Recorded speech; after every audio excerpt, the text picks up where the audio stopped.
TV ñu amaat mbégte bu baax a baax dalal yoon ci seen émission Tribune Politique Tribune Politique bu tey bi c'est un peu particulier par rapport ak ki ñu jël dafa am double casquette benn casquette bi en tant que politique ñu ñëw fekk fii ci goxam bi di Grand Dakar mais avant politique bi mu am beneen casquette boo xam ne moo wañ ko gënoon a xàmmee moo wañ ko gënoon ràññee muy casquette artiste bi nga xam ne ci la nekk kooku su ma ko waxee nag ñu tudd Grand Dakar donc forcément dañuy wax El Hadj Doudou Ndiaye Coumba Rose tey ñu ñëw seet si kenn ci njabootam kenn ci doomam muy El Hadj Ndiaye Rose moom aussi tamit donc vraiment tey moom la ñu war a séqal waxtaan bu yaatu dinañ dugg ak moom ci carrière culture bi carrière artistique bi donc suñ fa jógee aussi tamit wax ak moom ci politique bi nga xam ne mooy politique nationale surtout ak moom ci gox bi mu dëkk ak yéene bi mu fi am taxawaay bi mu fi am ak loolu la fi bëgg a nekk et tout on va parler de tout ma bàyyi ko mu nuyoo alors grand le futur maire wala l'artiste ban nga bëgg ma wax la si grand maa ngi lay ziar bu baax.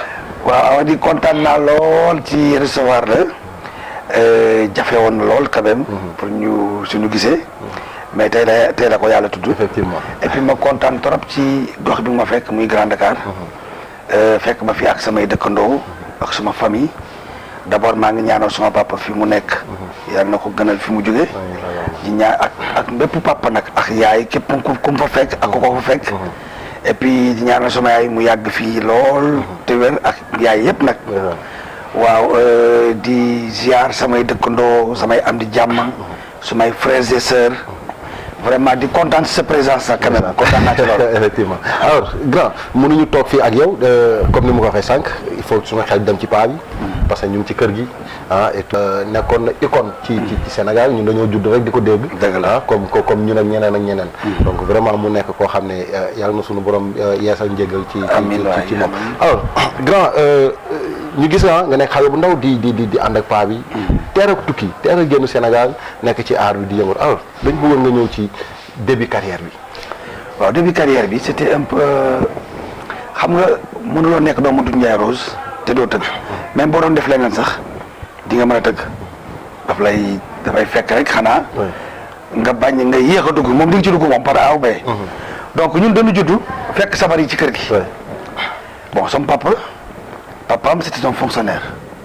waalo la jugee Dagana nekk un fonctionnaire yaayam waajuram bu góor nekkoon entrepreneur donc moom ci famille papaam ak yaayam du ñu woon ay tëggkat yooyu comme kii donc moom la ci yàlla may mu judd jàng école nag. jàng école jàng alxuraan jàng métier il était un plombier d'ailleurs ma wax la benn affaire. palais présidentiel ñoom ñoo ko installé. plomberie bi moom paa bi donc amoon na métier.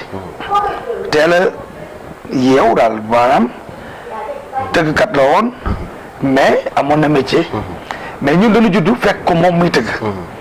ñu judd ci sabar yi donc bu ñuy raam sax jàng raam sax dañuy tëgg day tëgg da ngeen raamandoog sabar yi day tëgg ndoog sabar yi bu ñuy foor dañuy toog ñoom ñuy foor bu ñuy fooree ba pare dagg ci der yi ñu jël pot foor si di ci jàngantu lay tëgg muy tëgg yi ñu ànd ak moom parfois ñoo koy jiitu di commencer noonu lañu commencer màgg mais daf ñu mës a wax ni nu il faut nga jàng école doomam yëpp dem nañ ba secondaire ñii troisième ñii def nañu bac amuñu di soog a kii d'ailleurs daf lay jàng école jàngale alxuraan waaw boo ko defee ci biir loolu daf lay yar daf lay éduquer parce que moom dafa jàng tëggkat la woon mais tëggkat la woon bu jàng loolu moo tax sax avancement am yéexul et puis boo ko comparé ak yeneen batterie yi fi nekkoon da ngay xam ni njàng mi mayeen am na lu mu ko may d'ailleurs bi muy tëgg moom suma papa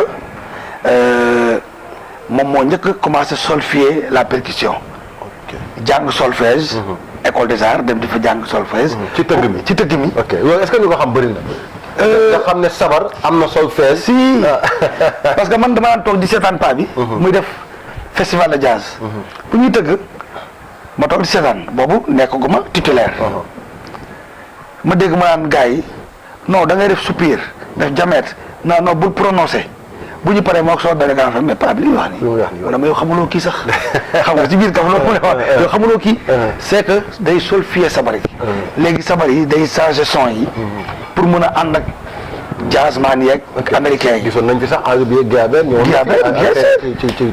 ci Gorée. donc moom daf ñu tàggat ci loolu. n'empêche que dañ doon jàng école.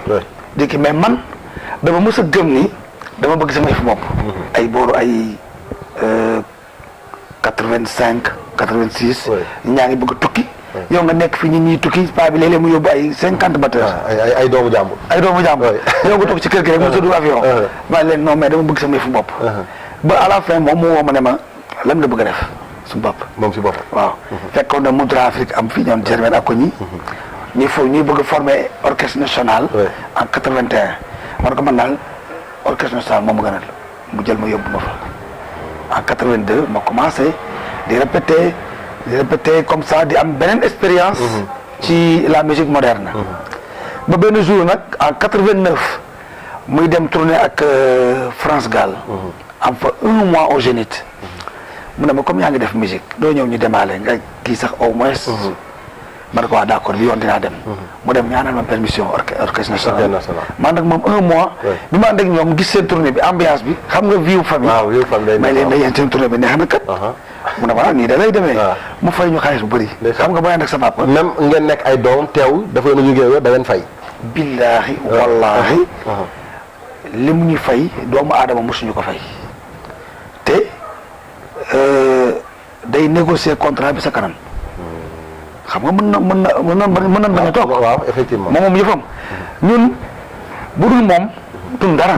il a tout fait. bu gisoon benn affaire boo xam ne moo gën a nekk particularité paa bi ak famille bi dañuy gis mun ngeen nekk 50aine ñu ne ñii ñëpp ci famille bi lañ góor ak jigéen ñëppay tëgg. waaw c'est que li ma la waxoon moo ci nekk. jaar bi mu jaar école des arts. jàng solfège et tout ça dafa ni woon lu tax góor rek di tëgg. pourquoi pas jigéen di tëgg. daal di jël si doom yi suñu sœurs yi ñu dañu toog ni añ comme ñu añee ba léegi. ba pare toog dina ataay mu ne indi leen sabar yi yow jëlal fii xale jigéen ñi. waaw léegi dama leen jàngal solfège. ok alphabet.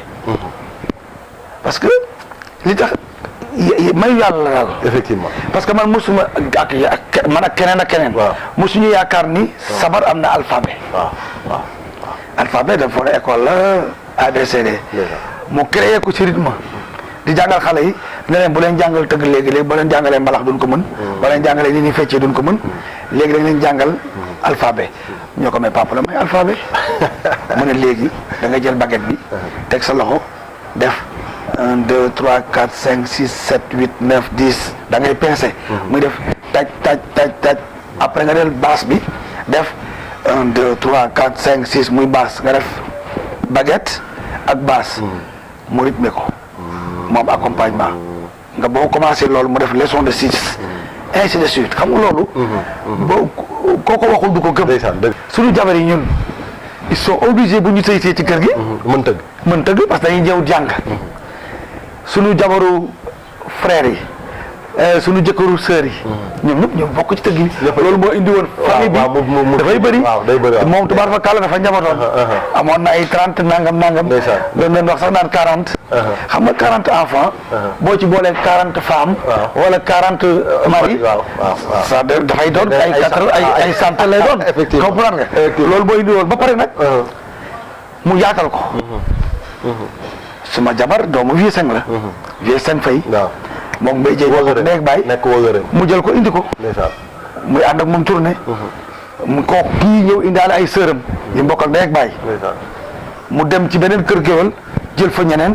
indi leen formé leen léegi bu ñu waree am tourné du jël ay doomam rek day jël kër gi ñaar jël kii ainsi de suite ak batterie bi yóbbu leen moom dafa yaataloon alors mu ne may laaj bii moom da ngay dem xanaa parce que c'est la musique ba accompagner musique bi parce que man maay doon. fekk yow da nga xaw a un peu particulier par rapport ak ñeneen ñi. yow ci musique ngay gën a liggéey que. voilà kër ki bi nii rek. pour téye parce que il faut nga am métronome moo ëpp importance téye musique bi. ñoom ñuy def lu leen neex yow nga téye leen musique bi rek téye leen ko donc moom bu musique amee daf may woo dama est-ce que bëgg nga dem ma ne ko waaw bii moom dinaa dem loolu moo ma boole dem bi centenaire de la Révolution française mu def tournée 3 mois.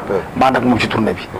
ànd ak ñoom tournée bi neex aussi day neex souvent parce que affaire famille la donc ñun ñëpp ci lañ jënd kër amul benn doomam saa yu jógee tournée daa la non da nga jënd kër ba pare jënd oto. ça veut dire que lu ngeen doon fay da doon am doole ba nga mën ci jënd kër. si oui doomam ci jamono boobu doomam yooyu yëpp am nañu kër amul benn doomam bu amul kër ñoom ñëpp dana am ay kër au niveau de Dakar xam nga donc daf ñu éduqué daf ñu doon fay yàq nu ba pare di dugal avion di dugal ci hôtel bu yi mais quand même di teg def éducation si ñun ba pare def si ñun diine ñun ay waa jaraaf lañu jaraaf la ñu supporté moom waa jaraaf la donc taalibe Cheikh la ay taalibe Cheikh lañu boo gisee photo bii xam nga ni góor gi góoram la maam Khalifa donc fenn rek la wuteeg waa la xaw a wuteeg waa Dakar mooy géwélu Dakar yi la plupart ci affaire lamb waa Fass lay supporté mais moom séeréer si la woon supporté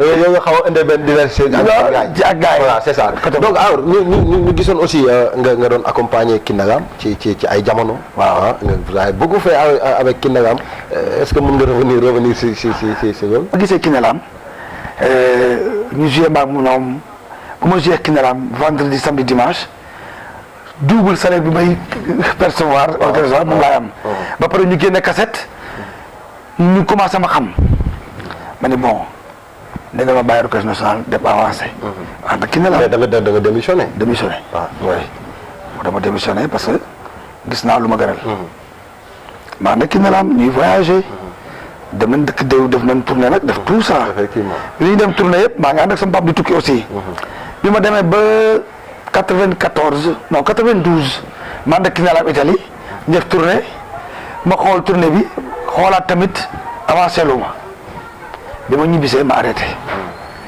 ànd ak sama papa mu am inauguration du Louvre ma jël décision nag pour def sama groupe bopp sama fu bopp ma ànd ak moom inauguration du Louvre ak François Mitterrand ñu pare man ko papa daal man dama bëggoon dem Suisse wala Angleterre ma ne y a pas de problème demal daal di may bàyyi ma toog bi ma toogee ma toog France c'était au mois de décembre da am lu may lijjanti rek am benn artiste bu nekk Belgique bu ma dégg France ne ma mais man dama soxla woon un batteur musical ak bu ma accompagner samay cours de danse man ko waaw mais man bëgguma nekk illégal maa ngi am visa 1 an donc mu ne waa li ñëwoon boo ñëwee ñu toll kayit ma jaay par ñëw di ko accompagner danse muy fecc ma koy accompagner muy woy loolu moom téye Belgique bi ma demee dox 1 an commencé joxe cours man sama cours bopp commencé joxe ay cours commencé am ay élèves commencé am ay 100 après ma am ay 200 léegi commencé am ay stage ma ni mais ci jamono boobu li ngay fay ci jamono boobu jamono jooju ma gis ni mën naa demal sama bopp ma commencé joxe cours nag bi ñu diggéen doomutu Ndiaye Rose may joxe cours yi commencé fees ba ma am 700 élèves en Belgique yooyu dañ taxaw foofu waaw léegi su ma comprendre yow sa groupe bi yow nga sa doom yi ak sa jabar waaw yéenay groupe waaw yéenay dem seen i tournée di kii mais amoon naa ay cousins yu nekk foofu France léeg-léeg ñu laaj ma 20 personnes mun ma laajee 10 personnes dinaa mën a dem ak sumay doom ak amoon naa fa ay frères donc naa ko mën a def man kenn mais bu ñu yeggee au delà de 25 damay obligé dugg ci biir Europe bi jël mais bu fekkee ni dafa rëy damay ñëw jël si fi ay nit samay frères yi samay sœurs yi indi leen. tournée yi nga def parce que nee nañ ku tukki rek déjà expérience ci àdduna alors soo gisee tey yeneen dëkk yooyu ak sunu dëkk yi wala culture nu mu doxee foofu ak Sénégal fii ban comparaison nga ci mën def. bëri na lool sax parce que tey jii par exemple bu ma demoon ci benn théâtre soxla awadi bu ma ñëwee daf may recevoir à bras ouverts respecté ma jox ma sama gëddu musicien recevoir ma mais fii da ngay soxla nit ma lay dawloo mooy ñu nekk ci culture bi. ci culture bi d'ailleurs am na benn moment bi ñuy affaire pandémie bi waaw jot naa fi attaqué sax ministère de la culture ci seen façon doxalin parce que man xaw ma ko man actuellement li may vivre Europe moo ëpp li may vivre fii mais façon bi ñuy doxalee ak artistes yi neexuma woon ba ma attaqué woon ko ci benn site mais dafa bëri différence parce que fële dan lay jox sa gëdd fay bu normal mais fii xamuñu valeur u musicien fële dina la mettre dans de très bonnes conditions ñoom sax ñoo lay proposé ne la da nga war a am per diem bokkul ak sa cachet wala wax la ne la barème bi lii la ba nga xam ne doo discuter ak ñoom dan lay wax barème amul waxaale. waaw amul waxaale daal 100 000 la ñuy fay. barème bi waaw temps la indil la jox la xaalis boo xam ni fay la ay am na yenn fay yoo xam ne bu la ko fayee sax doo laal sa cachet. tey ñu gis culture bi Sénégal fii bëri na coow comme ni nga ko waxee léegi surtout ci période pandémie bi mbas mi alors ñu gis aussi tamit musiciens yi souvent dañuy sonn trop dañu leen di jouer da leen fay ay 15 000 ay 10 000 ay nangam alors tey boo gisee culture bi nu mu mel Sénégal qu'est-ce que vous avez envie à dire par exemple ñi nga xam ñoom ñoo téye culture bi. waaw mais musiciens yi ñoo ci gën a sonn les instrumentistes. ñoo ci gën a sonn dañuy gis instrumentiste bu def 20 ans de carrière benn waykat génn benn morceau di ko fay yor otoom jënd këram xam nga donc les musiciens sont pas bien payés. ñoom déjà kenn fayu leen li leen di fay c'est vraiment. c'est des miettes quoi ñoom musiciens yi. mais ñoom ñoo ko nangu man bu ma ànd ak yow 2 ans gisuma avancement ci ma damay bàyyi il faut nga gëm yàlla ñii ñag bokkuñu dañuy jël di yendu kër musicien bi man musicien même booy fekkee yaay sama chef répétition lañ sekk ak jeu de spectacle mais ñëw toog di la waxal lu neex di leen léebal di leen lippil wala ñëw yendu sa kër toute la journée du rôle le musicien. non loolu doo def. c'est un conseil booy jox. bu may jox booy. parce que waaw. mais li ñu nekkee ñi léegi. li ma gis musique bi léegi c'est zéro. c'est-à-dire que Youssou xaw ma këram je connais pas sa maison je te jure. xaw ma fu mu dëkk. bu ma xewlee du ma ko yëgal. bu xewlee du ma yëgal. mais pour dire la vérité il est trop professionnel. il faut pas ñu koy comparer ak yeneen musiciens yi. mooy Youssou Ndour. il faut nga waxal ko dëgg. Wally Seck. il faut pas ñu comparer ko aussi ak boy yi di jug nii. yàlla da koo may. da koo may waay phénomène la quoi. phénomène la bu ñëw donc il faut ñu pas ñu comparer. mais tey yow boo doon wax tey par exemple ñan ñoo téye musique Sénégal. actuellement nii. si xam nga ay ñoon Baaba Maal sax. kéetunu Baaba Maal Ismaël Lo. waaw ñooñu ci benn niveau quoi. mais bu weesoo Youssou Ndour. actuellement. day varier rek quoi. non à part Youssou Ndour. y a Carlou D. Awadi. il faut ñu bàyyi leen xel nag. parce que ñoom dañ. style musique bi ñuy def style bi ñuy joué c'est très professionnel. te ñoom mën nañu génn. oui te Carlou je me rappelle man ak yow daje woon nañ ci benn projet boo xam ne yaa ngi boo xam ne man maa doon def communication yow def nga fa ay affaires yu grand accompagnement bu doy waar. mais nit la. Carlou ñu ngay ziar ñaañe. waaw damay profité ci occasion boobu di ko ziar moom. di ziar soxnaam su baax soosu. ñaaña mais Carlou D. bopp bi moo fa baax. tuwaar fa kàlla macha allah. c'est un grand musicien. ba pare nag xol bi dafa rëy. man joué naa ko presque ay concerts yu bëri. yóbbu naa ko Belgique mu joué au Palais des Beaux-Arts. moom Awadi. Xalam 2. Bakan Seck et tout ça mais bi mu fa jugee moom. 2 ans après waa Palais des Beaux-Arts dañ ko engagé. tellement que daf leen impressionné. donc c'est un grand musicien. bon c'est bon bu nee ba ci kanam. après di ngeen xam. effectivement musique bi ci loxoom lay mujj ah bon si. ok Carlou D. Carlou kon am nga défi ba war a relever. te xam naa ne di nga ko. ba pare kaay ma wax la benn anecdote damay répété ak moom. sama tànk di metti ma koy sox bu metti ma dem kër mu ne ma El Hadj nan ngay sox ni man ko man day saa yi sama tànk damay yeewu rek muy metti xaw ma lan la. billahi wallahi mu sukk ci suuf jël sama tànk bi teg ko ci kawam di ñaan di ma ñaanal bi ma fa jógee dama ñibbi sama tànk wér. kon am na yu ma àndal. je sais pas.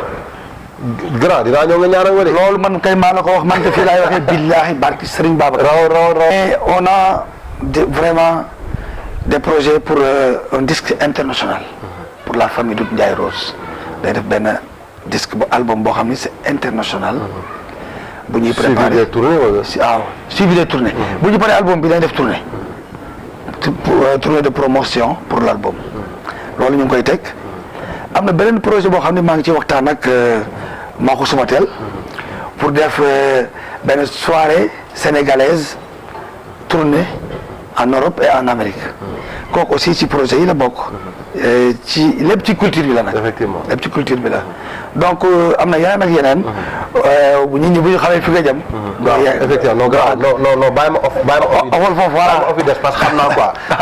donc li nga wax ni grand ñun aussi on va vous accompagner sur loolu dina neex kooku moom xam nga ne yow si loo nekk man maa ngi si. effectivement BTV aussi tam def si. voilà BTV aussi donc yëpp yoo xam ne yaa ngi ci man dama ci. alors tey grand soo gisee par exemple ñi nga xam dañu jël tëgg bëgg ko fooyee di si fayee ko ay 5000 ay 6000 di ci taxawaal te yan ngay di wax mun ngeen wax ne nit mun na tëgg ba def tour du monde. billaahi wallaahi nit mun nga tëgg sabar ba am ci ay kër.